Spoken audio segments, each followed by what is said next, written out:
the beginning of the epidemic, so our Belgian embassy called me. They asked me, are you interested? We are arranging some evacuation flights. But I didn't have to think for a long time to make a decision, because actually I feel at home here. That is the first and maybe the most important reason. Actually, it was funny because the first evacuation flight left Wuhan on my birthday, February 2nd. Of course, then you have this feeling, oh my God, I'm all alone here.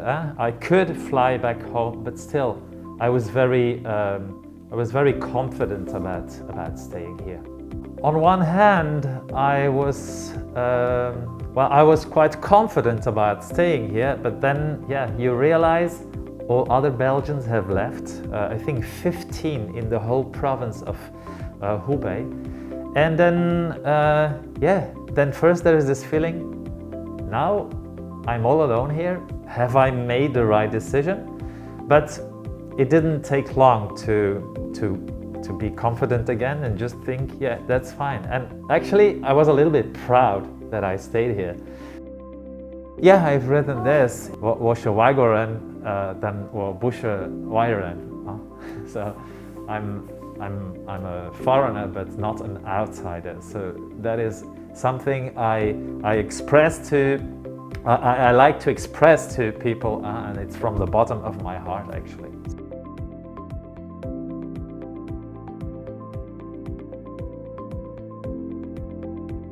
It is not easy to judge what is the best solution for this kind of epidemic.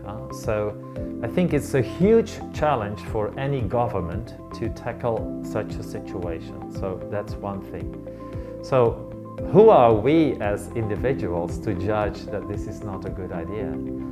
I know that many comments, many critics from other countries focus a lot on China, and often in a negative way.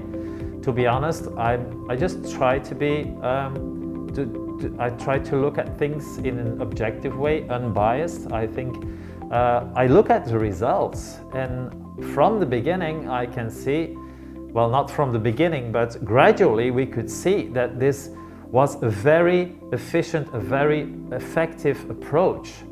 So I do think that this lockdown was a very good measure, not only to solve the situation in Wuhan, also in Hubei, China, and the rest of the world. People in Belgium, friends, family, actually I already started talking to them about prevention, about preparing for this, even when there was no epidemic in other countries yet. You can imagine, Europe is not China, or Europe is not Asia, so they have other mentality, they have other habits, another view on face masks and protection.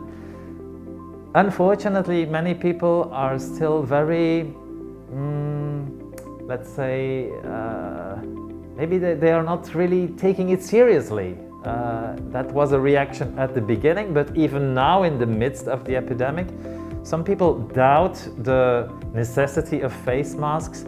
They do not follow the rules of not going out. So it's quite difficult. Or they will immediately say, oh, you cannot compare China to Europe. But I'm trying to insist and tell them there are similarities, you know. This outbreak is an outbreak here, it is an outbreak everywhere, and we can see from the graphs, from the number of cases growing everywhere, we can see that it is very similar. So please follow the same instructions.